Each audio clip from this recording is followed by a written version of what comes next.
नमस्कार, देवभूमि समाचार में आप सभी का स्वागत है। मैं हूं आपके साथ प्रज्ञा मिश्रा। बुलेटिन की शुरुआत करेंगे बड़ी और अहम खबर के साथ। तो सबसे पहले बात कर लेते हैं उपराष्ट्रपति सीपी राधाकृष्णन और सीएम पुष्कर सिंह धामी ने देहरादून के वसंत विहार स्थित आवास पर पहुंचकर पूर्व सीएम को भावभीनी श्रद्धांजलि अर्पित की। इस दौरान उपराष्ट्रपति सीपी राधाकृष्णन ने शोक संतप्त परिजनों से मुलाकात कर गहरी संवेदनाएं भी व्यक्त की। तो आपको बता दें, पूर्व सीएम बीसी खंडूरी जिनका कल निधन हो गया था, उसके बाद आज उनके आवास पर उपराष्ट्रपति सीपी राधाकृष्णन पहुंचे थे। उन्होंने श्रद्धांजलि अर्पित की। इस दौरान सीएम धामी भी उनके आवास पर पहुंचकर उनको भावभीनी श्रद्धांजलि अर्पित की और उनके परिवारों से भी मुलाकात की। तो प्रदेश के लिए बड़ी क्षति मानी जा सकती है और इस अवसर पर आपको बता दें, सीएम धामी और उपराष्ट्रपति सीपी राधाकृष्णन जो हैं वो मौजूद रहे। उन्होंने भावभीनी श्रद्धांजलि अर्पित की।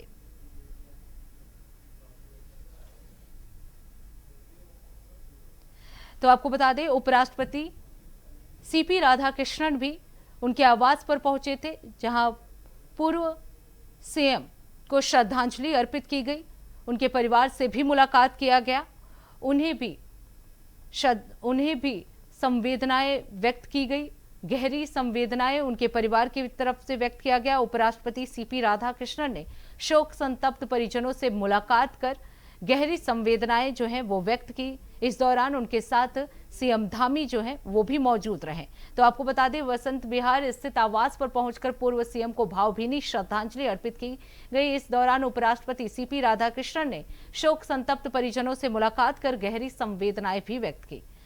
तो कल पूर्व सीएम बीसी खंडूरी की निधन हो गया था, जिसके बाद से पूरा प्रदेश जो है वो शोक में डूबा हुआ था और आज उनके आवास पर उन्हें भावभीनी श्रद्धांजलि अर्पित की गई, जहां कई बड़े मंत्री और नेता जो हैं वो मौजूद रहे। इस दौरान आपको बता दें, उपराष्ट्रपति सीपी राधाकृष्णन भी इस मौके पर पहुंचे थे और उन्होंने भावभीनी श्रद्धांजलि अर्पित की। इसके साथ ही आपको बता दें, सीएम धामी भी इस मौके पर मौजूद रहे। उन्होंने भी पूर्व सीएम को भावभीनी श्रद्धांजलि अर्पित की। तो प्रदेश के लिए बड़ी क्षति।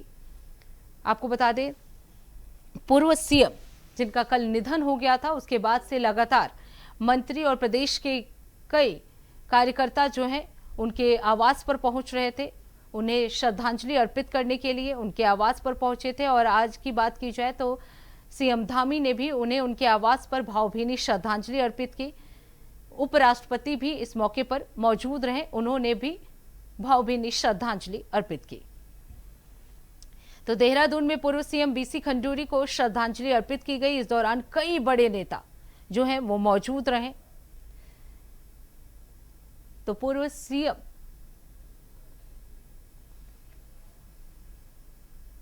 अब रुक कर लेते अगली खबर की। उत्तराखंड की राजनीति के मजबूत स्तंभ रहे पूर्व मुख्यमंत्री मेजर जनरल बीसी खंडूरी के निधन के बाद आज उनका पार्थिव शरीर बीजेपी प्रदेश कार्यालय में अंतिम दर्शन के लिए रखा गया।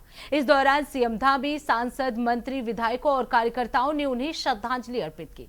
देखिए हमारी संवाददाता अभय कैंतुरा की ये रिपोर्ट। मंत्री बीसी खंडूरी का जो अंतिम दर्शन जो काफिला था वो हरिद्वार के लिए रवाना हो चुका है। मेरे पीछे आप देख सकते हैं कि वो तस्वीरें हैं कि बीजेपी प्रदेश कार्यालय से उनके जो अंतिम दर्शन था वो करने के बाद अब उनके अंतिम दर्शन के बाद उनका जो पार्थिव शरीर है हरिद्वार के लिए रवाना हो चुका है। मुख्यमंत्री पुष्कर सिंह धामी भी उनके इस गाथेक में मौजूद है, यानी इन दर्शनों के साथ साथ वो हरिद्वार में भी जाएंगे। हरिद्वार में जो उनका अंतिम दर्शन अंत्येष्टि का जो कार्यक्रम होगा और राजकीय सम्मान के साथ वहां पर होगा और वहीं पर ही पार्टी के तमाम वरिष्ठ नेता मौजूद रहेंगे। आपको बता दें, इससे पहले सुबह उनके आवास पर उपराष्ट्रपति भी पहुंचे थे। उनकी तरफ से भी उनको श्रद्धांजलि देने का काम यहाँ पर किया गया था। उसके बाद उनका जो पार्थिव शरीर था वो बीजेपी के प्रदेश कार्यालय में लाने का काम किया गया था और यहाँ पर भी पार्टी के तमाम वरिष्ठ कार्यकर्ता, तमाम पदाधिकारी जो सैकड़ों जो उनके समर्थक रहे हैं, उन्होंने अपने श्रद्धासुमन अर्पित करने का काम यहाँ पर किया था। उनके अंतिम दर्शन यहाँ पर किए थे। उनका जो कामकाज रहा था वो उत्तराखंड के लिए अविस्मरणीय है। ऐतिहासिक पल उनके शासन में यहाँ पर रहे, क्योंकि उन्होंने केंद्र में मंत्री रहते हुए स्वर्णिम चतुर्भुज जैसी योजनाओं को साकार करने का काम यहाँ पर किया था। धरातल पर उन्हें उतारा था, यानी सड़क मैन के रूप में उनको, रोड मैन के रूप में उनको जानने का काम यहाँ पर किया जाता है। आज जब वो नहीं रहे हैं तो सभी लोग उनको अपनी श्रद्धांजलि देते हुए नजर आ रहे हैं। देखिए, बिल्कुल आपने जैसे कहा, एक युग की समाप्ति है। उन्होंने अपने जीवन काल में बहुत ही सच्चाई, ईमानदारी अच्छे से कार्य किया, सेना में रहे, सैनिक रहे, 3 लड़ाइयाँ लड़ी और देशभक्त के तौर पर सेना में रहकर भी सेवा की और उसके बाद भी बाहर आकर भी बहुत सेवा की। प्रदेश को बनाने में उनकी भूमिका रही, फिर उसको संवारने में उनकी भूमिका रही। प्रदेश और देश की सेवा में उन्होंने अपना जीवन बिताया। हमेशा से डिसिप्लिन रहे, बात के पक्के रहे, तो बहुत ही प्रेरणा स्रोत हम सभी के लिए रहे। जी बिल्कुल, एक अपूर्णीय क्षति है ही, हम सभी लोगों के लिए है, क्योंकि जिस तरह की राजनीति उन्होंने की, जिस तरह के कार्य उन्होंने अपने जीवन काल में किए, वो हमारे लिए प्रेरणा स्रोत हैं। और उनकी कार्यशैली, उनका काम करने का तरीका, देश के प्रति समर्पण, प्रदेश के प्रति समर्पण जो हमने घर पे देखा है, जिस तरह का मातृभक्ति, देशभक्ति हमने जो देखी है, वो हमारे लिए बहुत बड़ा एक प्रेरणा स्रोत है। और आज एक बहुत बड़ा नुकसान प्रदेश के लिए हुआ है। बहुत ही जीवन में सादगीपूर्ण बात कहते थे। जब मैं स्पीकर बनी तो मैं प्रोटोकॉल में घर पहुंची तो वो बाहर घूम रहे थे, तो पहली चीज उन्होंने मुझे कही, इतनी गाड़ियों में दोबारा मेरे घर पर मत आना, एक गाड़ी लेकर आना, प्रोटोकॉल अपने तुम्हारा होगा, यहाँ आवश्यकता नहीं है। उस दिन का दिन है और आज का दिन है। उनके पास जब भी जाती थी एक ही गाड़ी, तो बहुत सादगीपूर्ण जीवन जिया। एक बात और कही, जब पद मिलते हैं उन पद की गरिमाओं को रखो और जो सेवा करने का मौका ईश्वर ने दिया है उसको चरितार्थ करो, उस सेवा को लगातार करते रहो, अच्छा कार्य समाज को आगे बढ़ाने का कार्य। आज बड़े दुख का विषय है कि हमारे बीच में पूर्व मुख्यमंत्री सरदेव आदरणीय भूमचंद खंडूड़ी जी का स्वर्गवास हो गया। और ये प्रदेश के लिए नहीं, देश के लिए भी बहुत बड़ी हानि है। और ईश्वर से प्रार्थना करता हूँ कि दिवंगत आत्मा को ईश्वर श्री चरणों में अपना स्थान दे। और निश्चित रूप से आप देख रहे होंगे कि आदरणीय खंडूड़ी जी ने सेना में रहते हुए भी देश का मान और सम्मान बढ़ाया, देश की सेवा की। और सेवानिवृत्ति के बाद जब राजनीति में आए तो आपने कहा कि उनकी अपनी एक पहचान थी, अनुशासन, ईमानदारी। और आज हम सब लोग बड़े दुखी हैं और क्या नाम से जो क्षति हुई है, आज ईश्वर से प्रार्थना करते हैं कि दिवंगत आत्मा को श्री चरणों में स्थान दे। खंडूड़ी जी इस प्रदेश की एक पहचान है, इस प्रदेश की आईना है। जो खंडूड़ी जी का व्यक्तित्व है वो बिल्कुल पहाड़ से मिलता जुलता है। जैसे पहाड़ कभी अडिग रहता है, हमेशा कभी हिलता नहीं है, डुलता नहीं है, घबराता नहीं है, वह व्यक्तित्व भुवनचंद खंडूड़ी जी के अंदर था। वो पहाड़ की पहचान थे और ऐसा महामानव आज हमारे मध्य में नहीं है। इन्होंने इस प्रदेश के लिए बहुत कुछ किया है। यह प्रदेश जब तक रहेगा, यहाँ की आने वाली संतानें आएंगी, वो तब तक खंडूड़ी जी के नियम, कानून और उनका अडिग दृढ़ संकल्प को हमेशा याद करेगी। आज महामानव हमारे मध्य में नहीं है। भगवान उनकी आत्मा को शांति दे, अपने चरणों में स्थान दे और उनके परिवार को इस दुख की घड़ी को बर्दाश्त करने की क्षमता दे। आज हमारा भारतीय जनता पार्टी परिवार और पूरा प्रदेश शोक में डूबा हुआ है। आज हमने एक ऐसे नेता को खोया है जिसने उत्तराखंड राज्य का गौरव देश में नहीं पूरी दुनिया में बढ़ाने का काम किया है, जिन्होंने अपने जीवन के बहुमूल्य क्षण देश की रक्षा के लिए सेना में दिए और उसके बाद सेना से सेवानिवृत्ति के बाद उन्होंने प्रदेश और देश की सेवा के लिए, समाज के लिए अपना योगदान दिया है। और उन्होंने चाहे उनके मुख्यमंत्री कार्यकाल को देखें, चाहे उनके केंद्रीय मंत्री के कार्यकाल को देखें, उन्होंने ऐतिहासिक कार्य देश के लिए और प्रदेश के लिए किए हैं जो हमेशा इतिहास के रूप में जाने जाएंगे। उनके कार्यकाल में चाहे स्वर्णिम चतुर्भुज योजना की बात करें, चाहे प्रदेश के अंदर एक अनुशासन और ईमानदार सरकार देने की बात करें, उन्हें हमेशा याद रखा जाएगा। और आज पूरा भारतीय जनता पार्टी परिवार उनको विनम्र श्रद्धांजलि अर्पित करता है और उनको हमेशा उनके कार्यों के लिए याद किया जाए। बिल्कुल निश्चित तौर पर बहुत ही दुखद है, क्योंकि हमारे खंडूड़ी जी राज्य ही नहीं बल्कि पूरे देश को बहुत बड़ी क्षति हुई है। उनका बहुत बड़ा योगदान देश में जो सेना के रूप में रहा है और राजनीतिक रूप में उन्होंने देश को बहुत कुछ दिया है और उनकी कमी हमेशा खलती रहेगी। लेकिन उनके जो सिद्धांत हैं वो हमेशा जीवित रहेंगे और हम सब लोग उनके अनुसरण करते हुए इस प्रदेश की सेवा करेंगे। देखिए, जनरल साहब का शब्द तो मेरे पास हो सकता है ठीक से ना हो, but he left indelible mark on the political landscape of Uttarakhand and the country. मतलब उन्होंने जो भी परिस्थिति रही हो, समय की पंक्चुअलिटी किसी से सीखनी है तो जनरल साहब का व्यक्तित्व है। अपने मूल्यों के प्रति डटा रहना किसे कहते हैं, जनरल साहब का व्यक्तित्व है। समयबद्धता कैसी है, चीज़ों को टाइमलाइन को कैसे मेंटेन करना है, उनसे सीखने के लिए उन्होंने यूनियन मिनिस्टर के रूप में हाईवे कंस्ट्रक्शन में उनका योगदान और मुख्यमंत्री के रूप में उनका योगदान वो चिर स्मरणीय रहेगा। और ऐसे व्यक्तित्व को और फौज के जाहिर तौर पे जिस व्यक्ति ने सामाजिक राजनीतिक क्षेत्र में इतने शुचिता और अनुशासन का पालन बनाए रखा हो, उस व्यक्ति ने फौज में यूनिफॉर्म में रह करके तो कितनी शुचिता और अनुशासन का पालन किया होगा, उसकी तो हम कल्पना भी नहीं कर सकते। तो उनका जो बहुआयामी व्यक्तित्व था उसका सानी बहुत आसानी से दूसरा मिलना मुश्किल है। बहुत कृतज्ञता भाव से हम आज जनरल साहब को अपनी श्रद्धा सुमन अर्पित करते हैं और निश्चित रूप से उनका व्यक्तित्व लंबे समय तक सामाजिक क्षेत्र में, राजनीतिक क्षेत्र में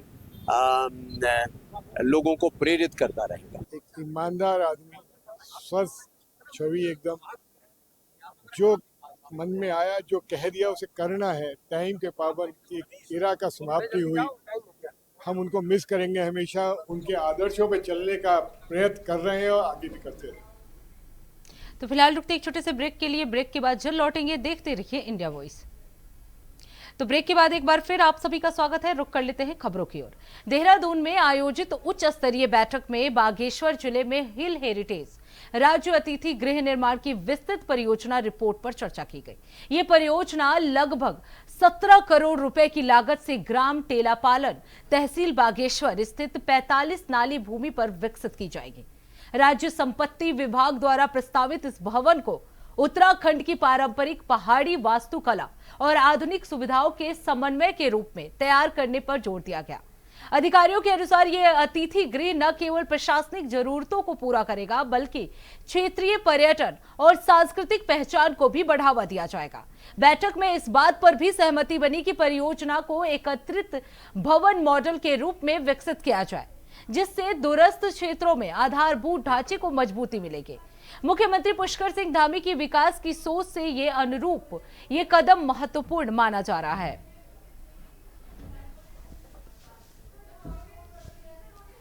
तो आपको बता दें, पहाड़ी वास्तुकला और आधुनिक सुविधाओं का संगम जो है इसमें देखने को मिलेगा।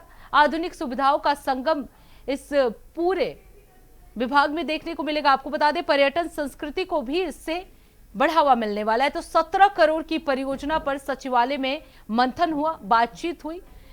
सचिवालय में किस तरह से इस पहाड़ी वास्तुकला को आधुनिक सुविधाओं से लैस किया जाए, इसका भी संगम देखने को मिलेगा जब ये परियोजना लागू की जाएगी। तो आपको बता दें, पर्यटन संस्कृति को इसके जरिए बढ़ावा मिलेगा, ये भी दावा किया जा रहा है। अब रुक कर लेते अगली खबर की। कोटद्वार में दवा व्यापारियों ने ऑनलाइन दवा बिक्री और भारी डिस्काउंट के विरोध में एक दिन की हड़ताल की है, जिसका व्यापक असर देखने को मिल रहा है। आपको बता दें, शहर के सभी मेडिकल स्टोर्स बंद रहे हैं, जिससे मरीजों को दवाओं के लिए परेशानी हो रही है। हालांकि अस्पतालों में स्थित जन औषधि केंद्र खुले रहे, जिससे कुछ हद तक राहत मिली है। दवा व्यापारियों का कहना है कि ऑनलाइन फार्मेसी और भारी छूट के कारण उनके पारंपरिक व्यवसाय पर गंभीर प्रभाव पड़ रहा है। तो कोटद्वार में भी दवा व्यापारियों की एक दिन की हड़ताल जो है वो देखने को मिल रही है। आपको बता दें, ऑनलाइन सुविधाओं के खिलाफ ये व्यापक विरोध प्रदर्शन जो है वो देखने को मिल रहा है। मेडिकल स्टोर्स बंद कर दिए गए हैं, मरीजों को कई परेशानियों का सामना करना पड़ रहा है। हालांकि अस्पताल में जो औषधि केंद्र है वो खुले हुए हैं, लेकिन बावजूद जिनको बाहर से दवा लेनी है उनके लिए काफी परेशानियों का सामना करना पड़ रहा है। आपको बता दें, ऑनलाइन दवा बिक्री को लेकर भी ये विरोध जो है वो देखा जा रहा है। तो पूरे देश भर में ये विरोध प्रदर्शन हो रहा है। मेडिकल स्टोर्स जो है बंद है, मरीजों को काफी परेशानी हो रही है और इसी को देखते हुए कोटद्वार में भी यही स्थिति देखी जा रही है। दवा व्यापारियों की एक दिन की हड़ताल जो है वो रखी गई है।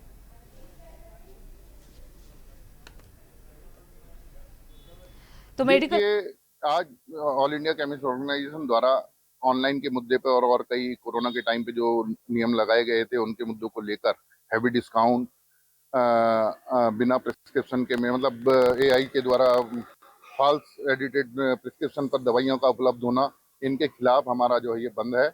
और मुझको लगता है कि आज मेरे ख्याल से पूरे हिंदुस्तान में शायद ही कुछ दुकानें खुली हों, वैसे पूरा भारत बंद दिखाई दे रहा है, क्योंकि लोगों के फोन भी आ रहे हैं कि दवाई नहीं मिल रही है। हालांकि हमारे द्वारा प्रशासन को ह्यूमैनिटी ग्राउंड पर 3 केमिस्टों के नंबर उपलब्ध कराए गए हैं। अगर कोई आकस्मिक जरूरत होती है तो एसडीएम साहब को और सीएमएस साहब को हमारे द्वारा ये नंबर दे दिए गए थे, उन पे नंबर पे कॉल करके मेडिसिन उपलब्ध कराई जाएगी। बाकी सारी अभी हॉस्पिटल से और ये देवी रोड तक पहुंचे हैं, हमें कोई भी दुकान खुली नहीं दिखी। हाँ, दवा इंडिया उससे हमारा देखिए वो जेनिक मेडिसिन की वो है और हमारे बंद से बाहर हैं, इसलिए बाकी जो हमारे साथ हैं कोई भी दुकान इस समय हमें देवी रोड पर और कोटद्वार में खुली हुई नहीं मिली है। अब रुक कर लेते हैं अगली खबर के। देहरादून में जिला अधिकारी मयूर दीक्षित ने ऋषिकुल में मैदान बनाए गए चारधाम यात्रा के ऑफलाइन पंजीकरण केंद्र का निरीक्षण कर व्यवस्थाओं का जायजा लिया। इस दौरान उन्होंने पंजीकरण कराने पहुंचे श्रद्धालुओं से बातचीत कर उन्हें उपलब्ध कराई जा रही सुविधाओं और व्यवस्थाओं की जानकारी प्राप्त की। निरीक्षण के दौरान जिलाधिकारी ने संबंधित अधिकारियों को निर्देश दिए कि चारधाम यात्रा पर आने वाले सभी श्रद्धालुओं के लिए पंजीकरण केंद्र पर समुचित और चाक चौबंद व्यवस्थाएं सुनिश्चित की जाए ताकि यात्रियों को किसी प्रकार की असुविधा का सामना न करना पड़े। प्रशासन द्वारा जारी आंकड़ों के अनुसार अब तक ऑफलाइन माध्यम से 37,28,571 श्रद्धालु चारधाम यात्रा के लिए पंजीकरण करा चुके हैं। वहीं ऋषिकुल मैदान स्थित ऑफलाइन पंजीकरण केंद्र पर 1,94,172 श्रद्धालुओं का पंजीकरण किया जा चुका है। देखिए, जनपद में जो ऋषिकुल यहाँ पर एक ऑफलाइन रजिस्ट्रेशन सेंटर बनाया गया है, उसमें हमने यहाँ पर विजिट किया है। विभिन्न विभागीय अधिकारी यहाँ पर मौजूद हैं और काफ़ी उत्साह है लोगों में चारधाम यात्रा को लेकर। देश भर से विभिन्न स्टेट से यहाँ पर लोग आ रखे हैं। हमारा रजिस्ट्रेशन की जो प्रक्रिया है काफ़ी स्मूथ चल रही है, कोई दिक्कत नहीं है। यहाँ पे यात्रियों की सुविधा के लिए पीने का पानी और टॉयलेट, खाने पीने की व्यवस्था और डॉक्टर्स की व्यवस्था की गई है। साथ ही सफिशिएंट सिक्योरिटी फोर्स भी तैनात की गई है ताकि किसी को आगे कोई समस्या हो या फिर कोई जानकारी लेनी हो तो उसके लिए हेल्प डेस्क भी तैनात की गई है। कुल मिला के माननीय मुख्यमंत्री जी के निर्देश के क्रम में जो उनके डायरेक्शन है उसके लिए जो कंप्लायंस करने के लिए सभी अधिकारियों के द्वारा यहाँ पर निरीक्षण भी किया जा रहा है।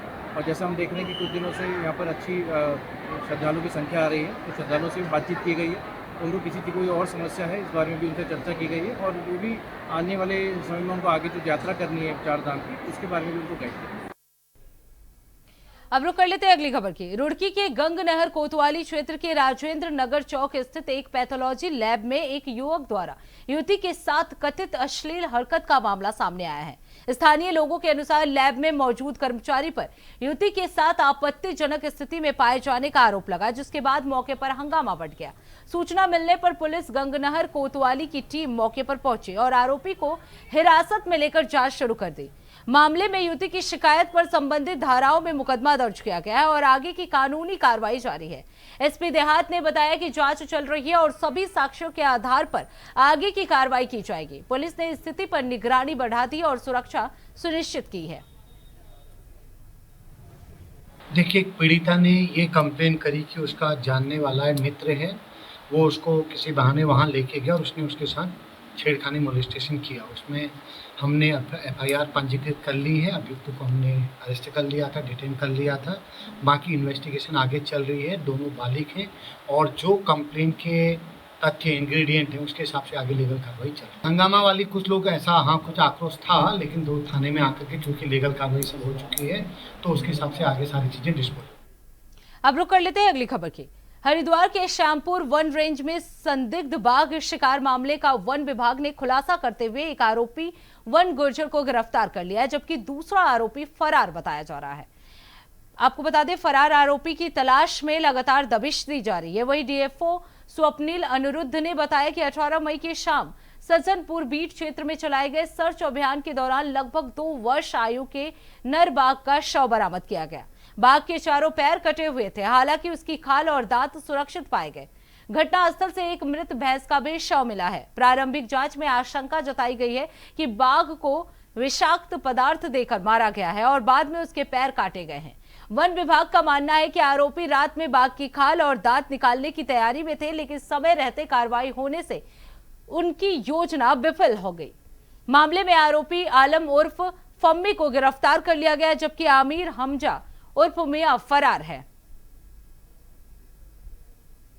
दिनांक 18 मई 2026 को शामपुर के वन क्षेत्र में कुछ गुज्जरों की अवैध और संदिग्ध गतिविधि को देखते हुए और मुखबिर द्वारा दी गई खास सूचना के आधार पर शामपुर कक्ष संख्या 9 सज्जनपुर बीट शामपुर रेंज में के वन क्षेत्र में एक सर्च अभियान किया गया और उस सर्च अभियान के दौरान एक टाइगर जिसकी उम्र लगभग 2 साल है उसका शव बरामद किया गया। उक्त टाइगर के चारों पैर काटे हुए पाए गए और दांत और उसका स्किन जो है वो इंटैक्ट पाया गया। मौके से जो है एक अभियुक्त जिसका नाम श्री आलम उर्फ फम्मी पुत्र शमशेर निवासी गुज्जर डेरा शामपुर कक्ष संख्या 9 शामपुर रेंज के निवासी को गिरफ्तार किया गया और दूसरा आरोपी जो श्री आमिर हमजा उर्फ मियां पुत्र माई निवासी गुज्जर डेरा शामपुर कंपार्टमेंट संख्या 9 वो मौके से फरार हो गया। घटनास्थल से एक मृत भैंस का भी शव बरामद हुआ है। प्रारंभिक जांच में यह निकलकर सामने आ रहा है कि जो घटना है उसमें टाइगर द्वारा भैंस को मृत किया गया। तो इसी के साथ देवभूमि समाचार में बस इतना ही। देश दुनिया की तमाम बड़ी खबरों के लिए देखते रहिए इंडिया वॉइस। तब तक के लिए नमस्कार।